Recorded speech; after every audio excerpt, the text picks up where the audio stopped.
وبركاته. الحمد لله والصلاة والسلام على رسول الله وعلى آله وصحبه الفائزين برضا الله أما بعد.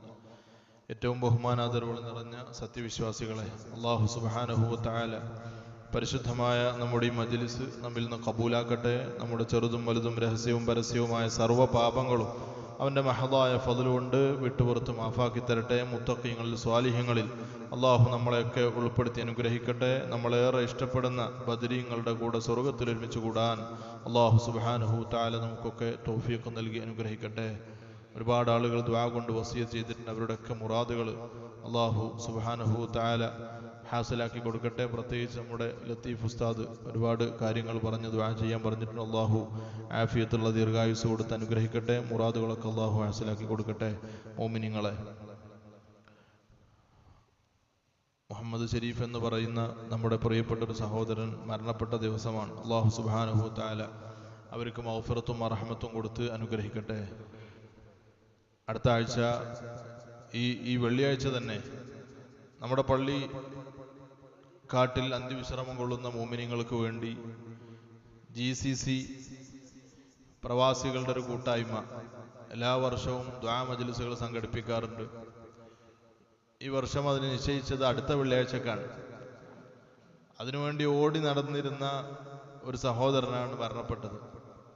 അല്ലാഹു സുബ്ഹാനഹു വ തആല അദ്ദേഹത്തിന് മഗ്ഫിറത്തും റഹ്മത്തും കൊടുത്ത് അനുഗ്രഹിക്കട്ടെ. 2 ദിവസം മുമ്പ് എന്നോട് വന്ന് പറഞ്ഞത് അടുത്ത ആഴ്ച ഇൻഷാ അല്ലാഹ് മരണപ്പെട്ടവർക്ക് വേണ്ടി നമുക്ക് ദുആ ചെയ്യണമെന്നാണ്. ആ കൂട്ടത്തിൽ അള്ളാഹുവിൻ്റെ വിധി അനുസരിച്ച് അന്ന് പ്രാർത്ഥിക്കുന്നവരുടെ കൂട്ടത്തിലല്ല, പ്രാർത്ഥിക്കപ്പെടുന്ന അംവാത്തിന്റെ കൂട്ടത്തിൽ പെടാൻ അള്ളാഹു സുബ്ഹാനഹു വ തആല നേരത്തെ നിശ്ചയിച്ചു പോയി എന്നതാണ്. ആ തരത്തിൽ തന്നെ നമ്മളും ഒരുപക്ഷെ അടുത്ത വെള്ളിയാഴ്ചത്തെ അംവാത്തിന്റെ കൂട്ടത്തിലായിരിക്കും, അഹ്യായിന്റെ കൂട്ടത്തിലായിരിക്കില്ല. മനുഷ്യനെ സംബന്ധിച്ചിടത്തോളം മരണം അങ്ങനെയാണ്.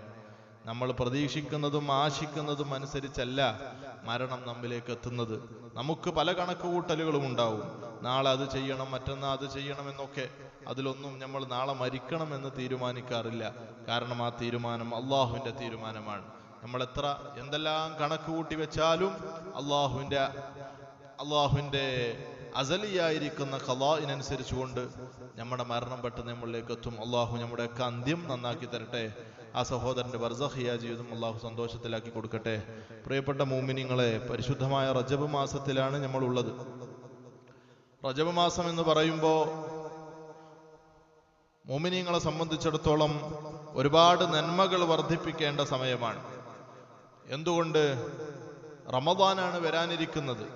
ആ റമദാനിൽ കയ്യും കണക്കില്ലാത്ത ഹസനാത്തുകൾ ഒരാൾക്ക് ചെയ്യാൻ ഉദ്ദേശമുണ്ടെങ്കിൽ അവൻ ഈ റജബിലും ഷഅബാനിലും ഒക്കെ അത് വർദ്ധിപ്പിച്ചു തുടങ്ങേണ്ടതുണ്ട്. ഖുർആൻ പാരായണം, അതുപോലെ എഴുത്തിക്ക് നല്ല കാര്യങ്ങൾ, ഇത്രയും കാലം ചെയ്തതിനേക്കാൾ കൂടുതലായി നമ്മളൊക്കെ ചെയ്യേണ്ടതുണ്ട്. അല്ലാഹു സുബ്ഹാനഹു വ തആല തൗഫീഖ് നൽകി അനുഗ്രഹിക്കട്ടെ. പാപം ചെയ്യുന്നതിന് ഗൗരവം കൂടുന്ന ഒരു സമയമാണ് റജബ്. പരിശുദ്ധ മാസം എന്നാണല്ലോ പരിശുദ്ധമായ ഖുർആൻ അതിനെ കുറിച്ച് പറഞ്ഞത്. അൽ അശ്ഹുറുൽ ഹുറും, പരിശുദ്ധ മാസം എന്ന് പറയുമ്പോൾ അള്ളാഹു സുബ്ഹാനഹു വ തആല പ്രത്യേകമായി എന്തോ ഒരു ബഹുമാനം കൊടുത്തിട്ടുണ്ട്. അപ്പൊ അള്ളാഹു ബഹുമാനം കൊടുത്തൊരു സമയത്ത് അള്ളാഹുവിന് ഇഷ്ടമില്ലാത്ത കാര്യങ്ങൾ ചെയ്യുന്നത് ഗൗരവമായിരിക്കും.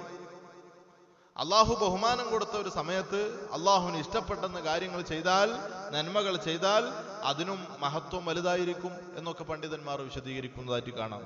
അതുകൊണ്ട് മോമിനിങ്ങൾ സൂക്ഷ്മതയിൽ ജീവിക്കേണ്ട ഒരു സമയമാണ്. മറ്റുള്ള സമയത്ത് തെറ്റുകൾ ചെയ്യുന്നത് പോലെയല്ല.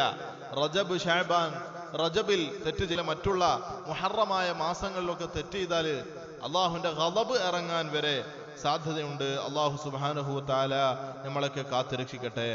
പ്രിയപ്പെട്ട മോമിനിങ്ങളെ, അള്ളാഹു സുബ്ഹാനഹു വ തആല നമുക്കൊരുപാട് നന്മകൾ ചെയ്തു തന്നിട്ടുണ്ട്. ആ നന്മകൾ കൊണ്ട് നമ്മളൊക്കെ അള്ളാഹു സുബ്ഹാനഹു വ തആലയെ അതിരറ്റ് ആ നിഅമത്തുകൾക്ക് ശുക്ർ ചെയ്യേണ്ട ആളുകളാണ്.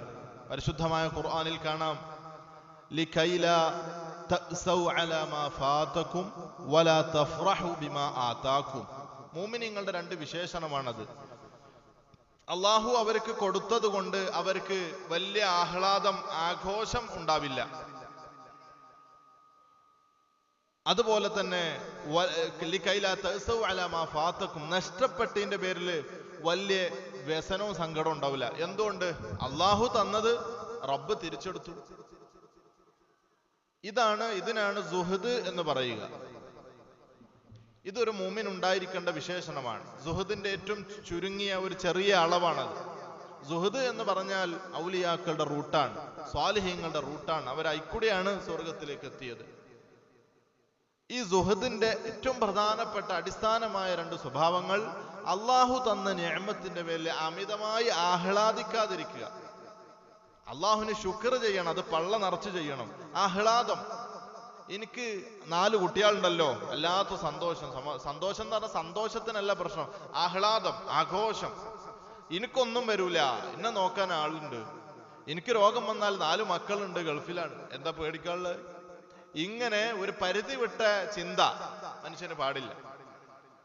എനിക്ക് കുറച്ച് സമ്പത്തുണ്ട്, അതുകൊണ്ട് എന്ത് സംഭവിക്കാനാ? ഒരു പ്രശ്നമില്ല. ഒരു പാവപ്പെട്ട മനുഷ്യൻ ഇങ്ങനെ ഒരാളുടെ മുമ്പിൽ നിന്ന് കൈ നീട്ടി കാണുമ്പോ നമ്മളെ മനസ്സിൽ ഒരു ചെറിയ സന്തോഷം. എനിക്കൊന്നുമില്ലല്ലോ, നല്ലൊരു സന്തോഷം. ശുക്രല്ല, ശുക്ർ വേണം. ഇന്ന റബ്ബ് ഇങ്ങനെ ആക്കിയില്ലല്ലോ, അൽഹംദുലില്ലാ. ഈ പാവത്തച്ച് കഴിച്ചിലാക്കണേ റബ്ബേ, ഇതാണ് ശുക്ർ, അത് വേണം. പക്ഷെ ഒരാൾ ഇങ്ങനെ ഇടങ്ങാറാണ് കാണുമ്പോ നമുക്കൊരു സന്തോഷം. എനിക്കതൊന്നുമില്ലല്ലോ, എനിക്കൊക്കെ സുഖമാണല്ലോ, എനിക്ക് സമ്പത്തുണ്ട്, ഞാൻ ആയ കാലത്ത് ഗൾഫിലൊക്കെ പോയി നല്ലോണം അധ്വാനിച്ചിട്ടുണ്ട്, ഇനിയിപ്പോ എനിക്ക് പ്രശ്നമൊന്നുമില്ല. ഇനിയിപ്പോ ഏറിപ്പോയ 1-2 ഓപ്പറേഷൻ ഉണ്ട്, അതിനുള്ള കാര്യമൊക്കെ ഇവിടെ പെരയിലുണ്ട് എന്നുള്ളതാണ്. എന്റെ പ്രിയപ്പെട്ട മുഅ്മിനീങ്ങളെ, അല്ലാഹു സുബ്ഹാനഹു വ തആല നമ്മളെ ഒന്ന് ശിക്ഷിക്കാൻ തീരുമാനിച്ചാൽ ലോകം മുഴുവൻ പിരിവ് നടത്തിയാലും രക്ഷപ്പെടുത്താൻ സാധ്യമല്ല. സമ്പത്ത് കൊണ്ടൊന്നും ഈ പിടുത്തത്തിൽ നിന്നൊന്നും ആർക്കും രക്ഷപ്പെടാൻ കഴിയൂല. അന റബ്ബുക്കുമുൽ അഅല എന്ന് പറഞ്ഞ് ഫിർഔൻ അള്ളാഹുവിന്റെ മുമ്പിൽ കീഴടങ്ങിയിട്ടുണ്ട്, നമ്രൂദ് കീഴടങ്ങിയിട്ടുണ്ട്, അബൂജഹല് വളരെ നിന്ദ്യമായി 15 വയസ്സ് തികയാത്ത ചെറിയ കുട്ടികളെ കൊണ്ട് കൊല ചെയ്യപ്പെട്ടിട്ടുണ്ട്. അള്ളാഹുവിന്റെ മുമ്പിൽ ആർക്കും വലുതാവാൻ കഴിയില്ല. അതുകൊണ്ട് നമ്മളൊക്കെ അള്ളാഹുവിനെ പേടിച്ചുകൊണ്ട് ജീവിക്കണം. എപ്പോഴും നമുക്ക് പറയാനുള്ളത് അത് തന്നെയാണ്, അള്ളാഹുവിനെ പേടിച്ചുകൊണ്ട് നമ്മളൊക്കെ ജീവിക്കുക. അള്ളാഹു തൗഫീഖ് നൽകി അനുഗ്രഹിക്കട്ടെ. ബഹുമാനപ്പെട്ട ഫുളൈൽ ഇബ്നു ഇയാദ് റളിയല്ലാഹു അൻഹുവിന്റെ ചരിത്രത്തിൽ കാണാം, അദ്ദേഹം വലിയ ആലിമായിരുന്നു, വലിയ സൂഫിയായിരുന്നു, വലിയ മഹാനായിരുന്നു. അദ്ദേഹത്തിന്റെ ജീവിതത്തിൽ കാണാം, അദ്ദേഹത്തിന്റെ ശിഷ്യം പറയാ, ഞാൻ എൻ്റെ ഉസ്താദിന്റെ കൂടെ 30 വർഷം ജീവിച്ചിട്ട് ചിരിക്കണത് കണ്ടിട്ടില്ല, ഒന്ന് പൊട്ടിച്ചിരിക്കണ ഞാൻ കണ്ടിട്ടില്ല. സുബ്ഹാനല്ലാഹ്, നമുക്ക് കഴിയോ? ഇന്ന് നമ്മൾ എത്ര ചിരിച്ചു? പരിശുദ്ധമായ ഖുർആൻ നമ്മളോട് പറയുന്നത് എന്താണ്? കുറച്ച് ചിരിക്കുകയും കൂടുതലായി കരയുകയും ചെയ്യാനാണ്. നമ്മൾ കരയാറുണ്ടോ? പാപത്തെ ഓർത്ത്, നരകത്തെ ഓർത്ത്, അള്ളാഹുവിനെ പേടിച്ചുകൊണ്ട് നമ്മുടെ കണ്ണിൽ നിന്നൊരു കണ്ണുനീര് വരാറുണ്ടോ? എന്നാൽ നമ്മൾ ചിരിക്കുന്നതിനും കളിക്കുന്നതിനും ആർമാദിക്കുന്നതിനും വല്ല കയ്യും കണക്കുമുണ്ടോ? നമുക്കൊരു ടെൻഷൻ വരുമ്പോ, ഒരു സങ്കടം വരുമ്പോ, പെരയിലൊരു പ്രയാസം ഉണ്ടാവുമ്പോ, അല്ലെങ്കിൽ വെറുതെ ഇരിക്കുമ്പോൾ നമ്മുടെ പണി എന്താണ്? മൊബൈൽ ഫോൺ ഓണാക്കി കോമഡികൾ കാണുകയാണ്, തമാശകൾ കാണുകയാണ്. എന്നിട്ട് നമ്മൾ പൊട്ടി പൊട്ടി ചിരിക്കുകയാണ്. അള്ളാഹുവിനെ മറക്കാൻ ഏറ്റവും എളുപ്പമായ വഴി തമാശകളുമാണ്. കുട്ടികൾ കരയുമ്പോ അവരെ സന്തോഷിപ്പിക്കാൻ നമ്മൾ ചെയ്യുന്നത് കോമഡികൾ ഇട്ട് കൊടുക്കുകയാണ്. ഈ കോമഡികൾ പലപ്പോഴും അള്ളാഹുവിന്റെ ദീനിനെതിരായതാണ്, ശരീഅത്തിനെതിരായതാണ്, ഇസ്ലാമിനും മുസ്ലിമീങ്ങൾക്കും എതിരായതാണ്. ഇസ്ലാമിന്റെ സംസ്കാരത്തെ, ഇസ്ലാമിന്റെ സ്വത്വത്തെ നഷ്ടപ്പെടുത്തുന്നതും വെട്ടിമുറിക്കുന്നതുമാണ്. ഇതൊന്നും നമ്മൾ ശ്രദ്ധിക്കാറില്ല. ഈ കോമഡികളുടെ പിന്നാലെ നമ്മൾ പോകരുത്. എൻ്റെ പ്രിയപ്പെട്ട ഉമ്മമാർ, മക്കൾക്ക് എന്ത് വന്നാലും ഈ കോമഡികളും തമാശകളും ഇട്ടുകൊടുക്കരുത്. അള്ളാഹുവിനെ മറന്നു പോകാൻ അതൊക്കെ കാരണവും. ബഹുമാനപ്പെട്ട ഫുളൈൽ ഇബ്നു ഇയാദ് റളിയല്ലാഹു അൻഹു 30 കൊല്ലം ചിരിച്ചിട്ടില്ല എന്നാണ് പറയുന്നത്. പിന്നെ ചിരിച്ചത് എപ്പോഴാ? മകൻ മരിച്ചപ്പോഴാണ്. മകൻ മരിച്ചപ്പോൾ അദ്ദേഹത്തിന് സന്തോഷം.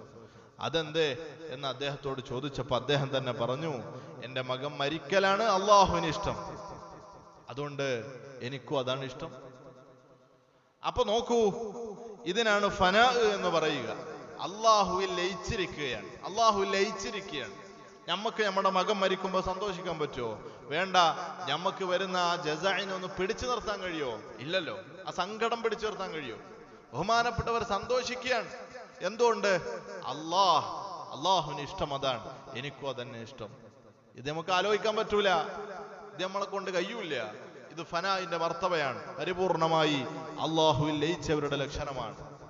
അതുകൊണ്ട് ചിരിയും കളിയും ഒന്നുമല്ല ഈ ജീവിതത്തിന്റെ ലക്ഷ്യം. അള്ളാഹു സുബ്ഹാനഹു വ തആലനെ സൂക്ഷിച്ച് ജീവിക്കുക. എല്ലാ വെള്ളിയാഴ്ചയും നിർബന്ധമായും ഖതീബ് പറഞ്ഞിരിക്കേണ്ട ഒരു കാര്യം എന്താണ്? ഊസീകും ഇബാദല്ലാഹ് ഊസീകും ബിത്തഖ്വല്ലാഹ്.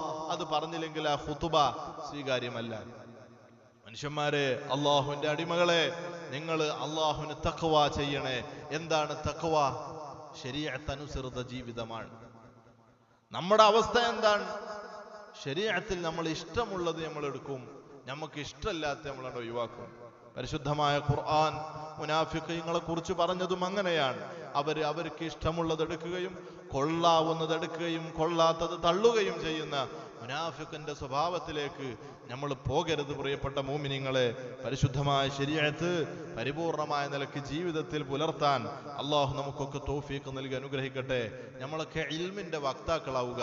ഈ മജ്ലിസിന്റെ പ്രധാനപ്പെട്ട ഉദ്ദേശം പരിശുദ്ധമായ ശർഈയായ ഇൽമു പഠിക്കുക എന്നുള്ളതാണ്. ഇൽമു പഠിക്കുക എന്നുള്ളതാണ്. ഇൽമിന് പ്രായമില്ല. മിനൽ മഹ്ദി ഇലൽ ലഹ്ദ്, തൊട്ടിൽ മുതൽ മയ്യത്ത് കട്ടിൽ വരെ, ഖബർ വരെയാണ് അതിന്റെ കാലം. അതിന് കാലം പരിധി സമയമില്ല. ഇപ്പോൾ നമ്മൾ പഠിച്ചിരിക്കേണ്ടത് ഇൽമാണ്. എന്തുകൊണ്ട്? ഒന്ന് രണ്ട് ചരിത്രങ്ങൾ ഞാൻ പറയാം. ഇൽമ് നമ്മൾ എല്ലാം പഠിക്കുക. ഈ പഠിക്കണത് ഇൽമ് നമ്മൾ കേൾക്കുന്നത് ജീവിതത്തിൽ പകർത്താനായിരിക്കണം. ഇല്ലെങ്കിൽ ഈ പറയുന്നതിനൊന്നും ഒരു കാര്യമില്ല. ഇതൊക്കെ പറയുന്നത്, ഞാൻ പറയുന്നത് എനിക്ക് ജീവിതത്തിൽ പകർത്താൻ സാധിക്കണം, കേൾക്കുന്ന നിങ്ങൾക്കും ജീവിതത്തിൽ പകർത്താൻ കഴിയണം. അതിനാണ് ഇൽമ് നമ്മളൊക്കെ കേൾക്കുന്നതും പഠിക്കുന്നതും. എന്നാൽ ഇന്ന് സമൂഹം പലപ്പോഴും അതൊരു രസത്തിന് ഇങ്ങനെ കേട്ടിരിക്കുക, എന്തൊക്കെയാ പറയണത്, അങ്ങനെയൊക്കെ ഉണ്ടല്ലേ എന്ന നിലക്ക് അതിനെങ്ങനെ വിട്ടുനിന്ന് നോക്കുന്ന ഒരു സ്വഭാവം ആവരുത് ശരീഅത്തിനെ. എനിക്കത് ചെയ്യണം എന്ന ഒരു നിശ്ചയദാർഢ്യം നമുക്കൊക്കെ ഉണ്ടായിരിക്കണം. അല്ലാഹു സുബ്ഹാനഹു വ തആല തൗഫീഖ് നൽകി അനുഗ്രഹിക്കട്ടെ. ഇതിന് പ്രായം ഒരു തടസ്സമേ അല്ല. നമ്മുടെ ഈ പരിസരത്തൊക്കെ അറിയപ്പെട്ടിരുന്ന വലിയൊരു മഹാനായിരുന്നു, ഏകദേശം 100 കൊല്ലങ്ങൾക്ക് മുമ്പ് ജീവിച്ച ബഹുമാനപ്പെട്ട പൂക്കയിൽ പോക്കരുട്ടി മുസ്ലിയാർ നവറല്ലാഹു മർഖദ. പൂക്കയിൽ പോക്കരുട്ടി മുസ്ലിയാരെ കുറിച്ച് നിങ്ങളൊക്കെ കേട്ടിട്ടുണ്ടാവും. അദ്ദേഹം വലിയ ആലിമാണ്, തികഞ്ഞ ഒരു സൂഫിയാണ്, നല്ല ആബിദാണ്, നല്ല വറഉള്ള സൂക്ഷ്മശാലിയായ ഒരു പണ്ഡിതനും അള്ളാഹുവിന്റെ ഔലിയാക്കൾ പ്രമുഖനും ദുആക്ക് ഇജാബത്തുള്ള ആളുമാണ്. വലിയ മഹാനാണ്. 1921 ഖിലാഫത്ത് സമ്മേളനങ്ങളിലൊക്കെ അദ്ദേഹം പങ്കെടുത്തിരുന്നു, അതിന് നേതൃത്വം നൽകിയിരുന്നു, സമരങ്ങളിൽ പങ്കെടുത്തിരുന്നു. അതിൻ്റെയൊക്കെ മുന്നിലുണ്ടായിരുന്ന വലിയൊരു മഹാനാണ് പൂക്കയിൽ പോക്കരുട്ടി മുസ്ലിയാർ. അദ്ദേഹം താമസിച്ചിരുന്നത് ഇവിടെ നടുവിലങ്ങാടിയിലായിരുന്നു. നടുവിലങ്ങാടിയിൽ താമസിക്കുന്ന അദ്ദേഹം ഇങ്ങനെ തലക്കടത്തൂരിലേക്ക് ഇങ്ങനെ നടന്നു വരുന്നതായി ആളുകൾ കണ്ടിട്ടുണ്ട്. കാലിൽ മെതിയടി ധരിച്ചുകൊണ്ട്, തന്നോളം നീളമുള്ള ഒരു വലിയ കുന്തവും കയ്യിൽ പിടിച്ചുകൊണ്ട്, നല്ലൊരു പുതപ്പ് ശരീരത്തിലാകെ ചുറ്റിപ്പുതച്ച്, മറ്റൊരു കയ്യിൽ കിതാബ് നെഞ്ചോട് ചേർത്ത് വെച്ച് വഴിയരികിലൂടെ പൂക്കയിൽ പോക്കരുട്ടി മുസ്ലിയാർ നടന്നു വരുന്നത് ആളുകൾ ഇങ്ങനെ കാണുമ്പോൾ എല്ലാവരും അടക്കം പറയും, ഈ മനുഷ്യൻ ഈ പ്രായമായ വാർദ്ധക്യ സഹജമായ രോഗങ്ങൾ കൊണ്ട് പ്രയാസപ്പെടുന്ന ഈ കാലത്തും എവിടേക്കാണ് ഇദ്ദേഹം പോകുന്നത് എന്ന് ഈ തിരൂരുകാരൊക്കെ ഇങ്ങനെ പറഞ്ഞിരുന്നു. ഏതായാലും അദ്ദേഹം വരുന്നത് കണ്ടാൽ ആളുകളൊക്കെ ജാതി മത ഭേദമന്യേ എല്ലാവരാലും ബഹുമാനിക്കപ്പെട്ടിരുന്ന, എല്ലാവരാലും പേടിക്കപ്പെട്ടിരുന്ന വലിയ മഹാനായിരുന്നു പൂക്കയിൽ പോക്കരുട്ടി മുസ്ലിയാർ. എവിടേക്കാണ് ഈ വരുന്നത്? അദ്ദേഹം വലിയ ആലിമാണ്. തിരൂര് കോരങ്ങത്ത് അദ്ദേഹം ദർസ് നടത്തിയിട്ടുണ്ട്. താനൂര് വലിയ കുളങ്ങര പള്ളിയിൽ ദർസ് നടത്തിയ വലിയ ആലിമാണ്. അദ്ദേഹത്തിന്റെ ഒരു ഉസ്താദ് ഉണ്ടായിരുന്നു, പരീക്കുട്ടി മുസ്ലിയാർ. തിരൂരങ്ങാടി പള്ളി തകർക്കപ്പെട്ടു എന്നറിഞ്ഞപ്പോ കുഞ്ഞിക്കാദറിന്റെയും പരീക്കുട്ടി മുസ്ലിയാരുടെ നേതൃത്വത്തിൽ താനൂരിന്ന് മുസ്ലിമീങ്ങൾ പുറപ്പെട്ടു തിരുവങ്ങാടിയിലേക്ക്. അവിടെ വെടിവെപ്പുണ്ടായി, പ്രശ്നങ്ങളുണ്ടായി, പ്രയാസങ്ങളുണ്ടായി. രൂക്ഷമായ സമയത്ത് ഈ ബഹുമാനപ്പെട്ട താനൂരിലെ മുദരിസായിരുന്ന പരീക്കുട്ടി മുസ്ലിയാർ അള്ളാഹുവിനോട് ദുആ ചെയ്താൽ ഏറ്റവും ഉത്തരം കിട്ടുന്ന സ്ഥലം മക്കയാണ്, അവിടേക്ക് പോവുകയാണ്. ആ സമയത്ത് പിന്നീട് താനൂര് മുദരിസായി വരുന്നത് ഈ പറയുന്ന പോക്കരുട്ടി മുസ്ലിയാരാണ്. ഞാൻ പറഞ്ഞു വരുന്നത്, അദ്ദേഹം വലിയ ആലിമായിരുന്നു, വലിയ ആലിമാണ്, മഹാപണ്ഡിതനാണ്. അതിലേറെ ഈ കിതാബിന്റെ ഇബാറത്തുകളിൽ പറയുന്നതിനപ്പുറം ഇതിന്റെയൊക്കെ രഹസ്യങ്ങൾ ഇൽഹാമിലൂടെ അള്ളാഹുവിൽ നിന്ന് അനുഭവിക്കുന്ന മഹാനാണ്. എന്നിട്ടും അദ്ദേഹം ഇങ്ങനെ പ്രയാസപ്പെട്ട് വാർദ്ധക്യ സമയത്ത് പോലും കിതാബ് നെഞ്ചോട് ചേർത്ത് വെച്ച് നടന്നു പോകുന്നത് എവിടേക്കാണ്? തലക്കടത്തൂരിലേക്കാണ്. എന്താണ് അവിടെ? തലക്കടത്തൂർ പള്ളിയിൽ ബഹുമാനപ്പെട്ട താജുൽ ഉലമ സദഖത്തുള്ള ഉസ്താദ് ദർസ് നടത്തിയിരുന്നു. സദഖത്തുള്ള ഉസ്താദ് പണ്ഡിതന്മാരാൽ അഅഖലുൽ ഉഖലാ, ഏറ്റവും ബുദ്ധിയുള്ള ആള് എന്ന് അറിയപ്പെട്ട ആളാണ് താജുൽ ഉലമ സദഖത്തുള്ള ഉസ്താദ്. സദഖത്തുള്ള ഉസ്താദ് പോക്കരുട്ടി മുസ്ലിയാരെക്കാൾ വളരെ ചെറുപ്പമാണ്. എന്നിട്ടും ഈ വലിയ മഹാൻ കിതാബും ചുമന്നുകൊണ്ട് തലക്കടത്തൂര് പള്ളിയിലേക്ക് വരികയാണ്. ഇതൊക്കെ എന്താണ് നമ്മളോട് പറയുന്ന മെസ്സേജ്? മനുഷ്യന്മാരെ, പ്രായം വിഷയമാക്കണ്ട, പഠിക്കണം. അള്ളാഹുവിന്റെ ശരീഅത്ത് നിങ്ങൾ പഠിക്കൂ എന്നല്ലേ അവരുടെയൊക്കെ ജീവിതം നമ്മളോട് പറയുന്നത്? അദ്ദേഹത്തിന് അറിവില്ലാഞ്ഞിട്ടാണോ? നമ്മളൊക്കെ അറിവില്ലാത്ത ആളുകളാണ്. അപ്പൊ നമ്മൾ എന്തായാലും പഠിക്കണം, നിർബന്ധമായും പഠിക്കണം. നമ്മളെ ദൈനംദിന ജീവിതത്തിൽ ബന്ധപ്പെടുന്ന പല കാര്യങ്ങളുടെയും മസ്അല നമുക്കറിയില്ല. പക്ഷെ അറിയില്ല എന്നത് ഒരു ഉദ്റല്ല, അള്ളാഹുവിന്റെ മുമ്പിൽ കുറ്റക്കാരനാകും. കാരണം പഠിക്കാനുള്ള സൗകര്യം നമ്മുടെ മുമ്പിലുണ്ട്. മഹാപണ്ഡിതനായിട്ട് പോലും അദ്ദേഹം പഠിക്കാൻ ശ്രമിച്ചെങ്കിൽ ഇതൊരു മുസ്ലിമിന്റെ ഏറ്റവും വലിയ ഉത്തരവാദിത്വം എന്താണ്? പഠിക്കുക എന്നുള്ളതാണ്. കാരണം പഠിക്കുമ്പോഴല്ലേ അമൽ ചെയ്യാൻ കഴിയൂ. പഠിച്ചു മനസ്സിലാക്കുമ്പോഴല്ലേ ഇബാദത്തിന്റെ അർത്ഥം അറിഞ്ഞുകൊണ്ട്, ഓരോന്നിന്റെ അർത്ഥം അറിഞ്ഞുകൊണ്ട്, ഒരു സുന്നത്ത് നിസ്കരിക്കുകയാണെങ്കിൽ എന്താണ് അതിന്റെ പുണ്യമെന്ന് തിരിച്ചറിഞ്ഞ് നിസ്കരിക്കാൻ അറിവുള്ള ആളുകൾക്കല്ലേ സാധിക്കുള്ളൂ. അതുകൊണ്ടല്ലേ പരിശുദ്ധമായ ഖുർആൻ പറഞ്ഞത്, ഇന്നമാ യഖ്ശല്ലാഹ മിൻ ഇബാദിഹിൽ ഉലമാ, പടച്ചോനെ പേടി അറിവുള്ളവർക്ക് മാത്രമാണ്. അല്ലാതെ പണ്ഡിതന്മാര്, മൗലിയമാര് എന്നുള്ള അർത്ഥത്തിനല്ല. ഇൽമ്, അള്ളാഹുവിനെ കുറിച്ചുള്ള ശർഈയായ ഇൽമ്, അള്ളാഹുവിനെ കുറിച്ചുള്ള ബോധം, ഈ അറിവുണ്ടാകുമ്പോഴേ പടച്ചോനെ പേടി ഉണ്ടാവുള്ളൂ എന്നാണ് പരിശുദ്ധമായ ഖുർആൻ പറയുന്നത്. എല്ലാ മുസ്ലിമിന്റെയും മേൽ നിർബന്ധമായ ഒരു കാര്യം എന്താ? ഇൽമ് പഠിക്കുക. ആ സമയത്ത് നാം നിസ്കരിച്ചൂടെ? അതിനേക്കാൾ പുണ്യമാണ് ഇൽമ്. ഒരു മണിക്കൂർ, ഇപ്പൊ നമ്മളിവിടെ അരമണിക്കൂർ ഇൽമിന്റെ ചടങ്ങിൽ, ഒരു ദിവസം ഒരു രാത്രിയിൽ നമ്മൾ സുന്നത്ത് നിസ്കാരം ഇങ്ങനെ പതിവായി ചെയ്യാണ്, സുബ്ഹിയാവോളം. അതിനേക്കാൾ പുണ്യാണ് ഒരു മണിക്കൂർ ഇൽമു പഠിക്കുക എന്നുള്ളത്. അതുകൊണ്ട് നമ്മൾ ഇൽമിന്റെ വക്താക്കളാകുക. നമ്മളെ പള്ളിയിൽ ദർസ് നടക്കുന്നുണ്ട്, ഒരുപാട് മുഅ്മിനീങ്ങൾ അതിൽ പങ്കെടുക്കുന്ന. അല്ലാഹു സുബ്ഹാനഹു വതആല നാഫിയായ ഇൽമ് അവർക്കും നമുക്കൊക്കെ നൽകി അനുഗ്രഹിക്കട്ടെ. സ്ത്രീകൾക്ക് വേണ്ടിയുള്ള ക്ലാസും അവിടെ ഒരു വീട്ടിൽ വെച്ച് നടക്കുന്നുണ്ട്. അല്ലാഹു സുബ്ഹാനഹു വതആല ഇതൊക്കെ കബൂലാക്കട്ടെ.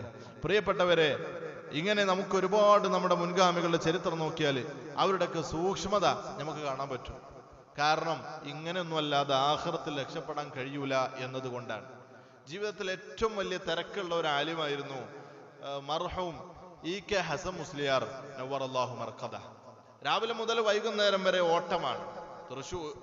ഒരു ക്ലാസ് തൃശ്ശൂരാണെങ്കിൽ അടുത്ത ക്ലാസ് എറണാകുളത്താണ്, മറ്റേത് കാസർഗോഡാണ്, മറ്റേത് മലപ്പുറത്താണ്. ഇങ്ങനെ സുന്നത്ത് ജമാഅത്തിന് വേണ്ടി ഓടി നടന്ന് പ്രവർത്തിച്ചിരുന്ന മർഹൂം ഇ.കെ. ഹസൻ മുസ്ലിയാർ നവ്വറല്ലാഹു മർഖദ. പോരാത്തിന് ദർസുണ്ട്, മുതഅല്ലിമീങ്ങളെ ശ്രദ്ധിക്കണം, കിതാബ് ഓതി കൊടുക്കണം. അതും പോരാഞ്ഞിട്ട് കോടതികളും കേസും, അദ്ദേഹം കയറി ഇറങ്ങാത്ത കോടതികളില്ല. എല്ലാ കേസുകളിലും അദ്ദേഹത്തെ പ്രതിയാക്കപ്പെടുകയും അതിനൊക്കെ പോയി സംവദിച്ച് അഹ്ലുസുന്ന വൽ ജമാഅയുടെ ആശയം കിതാബ് കൊണ്ട് സമർത്ഥിച്ച് തിരിച്ചു വരുന്ന വലിയൊരു പണ്ഡിതൻ. നമുക്ക് സ്വാഭാവികമായിട്ടും ചിന്തിച്ചാൽ മനസ്സിലാവും, അദ്ദേഹത്തിന് സുന്നത്ത് നിസ്കരിക്കാനൊന്നും സമയം കിട്ടൂല. ഈ ഫർളൊന്നും ചെയ്യാനേ സമയം ഉണ്ടാവുള്ളൂ. സുന്നത്ത് നിസ്കരിക്കാൻ അദ്ദേഹത്തിന് സമയം ഉണ്ടാവില്ല എന്ന് ഞമ്മക്കൊക്കെ മനസ്സിലാവും. അദ്ദേഹത്തിനും അത് മനസ്സിലായിരുന്നു, എനിക്ക് സുന്നത്ത് നിസ്കരിക്കാൻ സമയം കിട്ടൂല. സത്യത്തിൽ വലിയ പുണ്യമുള്ള കാര്യമാണ് അദ്ദേഹം ചെയ്യുന്നത്, വലിയ പുണ്യമുള്ള കാര്യമാണ് ചെയ്യുന്നത്. പക്ഷെ സുന്നത്ത് നിസ്കാരം അത് നഷ്ടപ്പെടാൻ പാടില്ലല്ലോ. ഈ തിരക്കുകൊണ്ട് എനിക്ക് സുന്നത്ത് നിസ്കാരം നഷ്ടപ്പെട്ടുകൂടാ. അദ്ദേഹം ചെയ്തൊരു പണിയുണ്ട്, അത് കേരളത്തിൽ മറ്റൊരു ആലിമും ചെയ്തതായിട്ട് അറിയപ്പെട്ടിട്ടില്ല. എന്താണത്? ജീവിതകാലം മുഴുവൻ സുന്നത്ത് നിസ്കാരങ്ങളെ റവാത്തിബുകൾ ചെയ്യാൻ ഞാൻ നീർച്ചയാക്കി എന്ന് നിർബന്ധം പിടിക്കുക. സുന്നത്ത് നിസ്കാരങ്ങൾ നീർച്ചയാക്കിയ പിന്നെ ഒരു മുഅ്മിൻ അത് ഒഴിവാക്കാൻ കഴിയൂല. എന്ത് തിരക്കുണ്ടെങ്കിലും അത് കഴിഞ്ഞിട്ടല്ലേ, ഫർദ് കഴിഞ്ഞിട്ടല്ലേ അടുത്ത സുന്നത്തുള്ളൂ. അതുകൊണ്ട് നീർച്ചയാക്കിയാൽ ഫർദായി. ഈ സുന്നത്ത് നിസ്കാരങ്ങൾ ജീവിതം മുഴുവൻ സുന്നത്ത് നിസ്കാരം നീർച്ചയാക്കിയ മഹാനായിരുന്നു ബഹുമാനപ്പെട്ട ഇ.കെ. ഹസൻ മുസ്ലിയാർ. സ്വർഗത്തിൽ പോകാൻ വേറെയും കുറെ പണികൾ ചെയ്യുന്നുണ്ട്. എന്നിട്ടും അവരുടെ സൂക്ഷ്മത നോക്കൂ. എല്ലാ നന്മകളും വാരിക്കൂട്ടാനാണ് ജീവിതം കൊണ്ട് അവർ ശ്രമിച്ചത്. ഇതായിരിക്കണം നമ്മുടെയും സ്വഭാവം. അല്ലാഹു സുബ്ഹാനഹു വ തആല തൗഫീഖ് നൽകി അനുഗ്രഹിക്കട്ടെ. നമ്മളൊക്കെ മുഅ്മിനീങ്ങളാണ്, മുസ്ലിമീങ്ങളാണ്. ശർഈയായ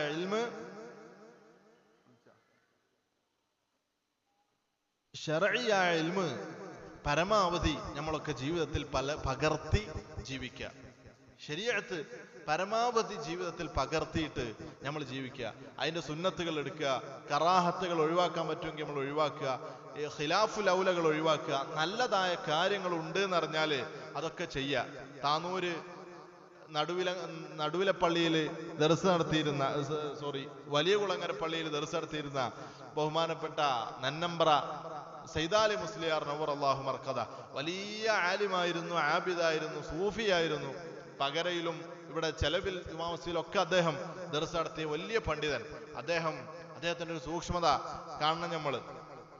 അദ്ദേഹം ഒരിക്കൽ കണ്ണന്തള്ളി PP തങ്ങളെയും കൂട്ടി ബാഖിയാത്ത് സന്ദർശിക്കാൻ വേണ്ടി പോകുന്നതിനിടയിൽ ട്രെയിനിൽ വെച്ച് ചായ കുടിക്കാൻ ഒരു ഒഴിവ് കിട്ടിയപ്പോൾ ചായ വാങ്ങാൻ വേണ്ടി തങ്ങൾ പോയി. PP തങ്ങൾ ചായയായിട്ട് വന്ന് രണ്ടാളും കയ്യിലും ചായ ഉണ്ട്. PP തങ്ങൾ ചായ കുടിച്ച് പകുതിയായിട്ടും ബഹുമാനപ്പെട്ട ശൈഖുന നന്നമ്പ്ര സൈദാലി മുസ്ലിയാർ ചായ കുടിക്കണില്ല. എന്തേ നിങ്ങൾ ചായ കുടിക്കാത്തതെന്ന് ചോദിച്ചപ്പോൾ രാവിലെയാണ്. അദ്ദേഹം പറഞ്ഞൊരു മറുപടി ഉണ്ട്. പരിശുദ്ധമായ ഖുർആനിൽ അല്ലാഹു സുബ്ഹാനഹു വ തആല കുലു വഷ്റബു എന്നാണ് പറഞ്ഞിട്ടുള്ളത്. അതിനർത്ഥം ആദ്യം തിന്നണമെന്നും പിന്നീട് കുടിക്കണമെന്നുമല്ല അർത്ഥം അങ്ങനെയല്ല. പക്ഷെ അല്ലാഹു സുബ്ഹാനഹു വ തആല പറഞ്ഞപ്പോൾ ആദ്യം മുന്തിച്ചു പറഞ്ഞത് ഭക്ഷണം കഴിക്കുന്നതിനെ സംബന്ധിച്ചും പിന്നീട് കുടിക്കുന്നതിനെ സംബന്ധിച്ചുമാണ്. ആദ്യം തിന്നണം പിന്നെ കുടിക്കണം എന്നല്ല പറഞ്ഞത്. പക്ഷെ പറഞ്ഞപ്പോൾ ആദ്യം പറഞ്ഞത് ഭക്ഷണം കഴിക്കുന്നതിനെ കുറിച്ചും പിന്നീട് കുടിക്കുന്നതിനെ സംബന്ധിച്ചുമാണ്. രാവിലെ തന്നെ അല്ലാഹു സുബ്ഹാനഹു വ തആല മുന്തിച്ചൊരു കാര്യം ഒഴിവാക്കി ഇത് കുടിക്കണ്ടെന്ന് വിചാരിച്ചിരിക്കുകയാണ് തങ്ങളെ എന്ന് പറഞ്ഞു കൊടുത്ത് തങ്ങൾ ഒരു കടിയും കൂടി വാങ്ങി കൊടുത്തപ്പോഴാണ് അദ്ദേഹം ചായ കുടിച്ചത്. കടി കിട്ടാനുള്ള ബുദ്ധി കൊണ്ടല്ല. പരിശുദ്ധമായ ഖുർആനിൽ അല്ലാഹു സുബ്ഹാനഹു വ തആല ആദ്യം കുലു തിന്നു എന്നാണല്ലോ പറഞ്ഞത്, പിന്നെയാണല്ലോ കുടിനെ പറ്റി പറഞ്ഞത്. അതുകൊണ്ട് അങ്ങനെ ആവാം. രാവിലെ തന്നെ അല്ലാഹു സുബ്ഹാനഹു വ തആല തെരഞ്ഞെടുത്തതിനെതിരെ ചെയ്യണ്ട. ഇതൊക്കെ നമുക്ക് ജീവിതത്തിൽ മാതൃകയാണ്. സൂക്ഷ്മമായ ജീവിതം നമുക്ക് ആവശ്യമാണ്. അല്ലാഹു സുബ്ഹാനഹു വ തആല തൗഫീഖ് നൽകി അനുഗ്രഹിക്കട്ടെ. അദ്ദേഹത്തിന്റെ ജീവിതത്തിൽ തന്നെ കാണാം, വലിയ പ്രയാസപ്പെട്ട്, വലിയ രോഗങ്ങളാണ്, നല്ല പ്രായമുണ്ട്, വലിയ പ്രയാസപ്പെട്ട് വീട്ടിൽ വിശ്രമിക്കുക, ഭക്ഷണം കഴിക്കാൻ വയ്യ, വെള്ളം കുടിക്കാൻ വയ്യ, അത്ര പ്രയാസത്തിലാണ്. ഇങ്ങനെ തൊണ്ടയിൽ നിന്നൊരു ശബ്ദം, ഒരു ഞെരുക്കം ഇങ്ങനെ പുറപ്പെടുന്നുണ്ട്, എന്നിട്ട് ഒരു വലി ഇങ്ങനെ പുറപ്പെടുന്നുണ്ട്. അദ്ദേഹത്തെ കാണാൻ വേണ്ടി ഒരാൾ ചെന്നപ്പോ കാണുന്ന കാഴ്ച, അദ്ദേഹം അവിടെ കടന്നുകൊണ്ട് കിതാബ് നോക്കുക. എന്താണ് നിങ്ങൾ ഈ സമയത്ത് നോക്കുന്നതെന്ന് ചോദിച്ചപ്പോ അദ്ദേഹം പറഞ്ഞു, എന്റെ ഈ രോഗത്തിന്റെ പ്രയാസത്താൽ എന്റെ തൊണ്ടയിൽ നിന്നൊരു ശബ്ദം ഇങ്ങനെ പുറപ്പെടുന്നുണ്ട്, ഇത് ശർഈയായിട്ട് തെറ്റാവുമോ എന്നാണ് ഞാൻ നോക്കിക്കൊണ്ടിരിക്കുന്നത്. സുബ്ഹാനല്ലാഹ്, ഒരു ശബ്ദം, വേദന കൊണ്ട് ഒരു ശബ്ദം ഇങ്ങനെ തൊള്ളയിന്ന് വരുന്നുണ്ട്.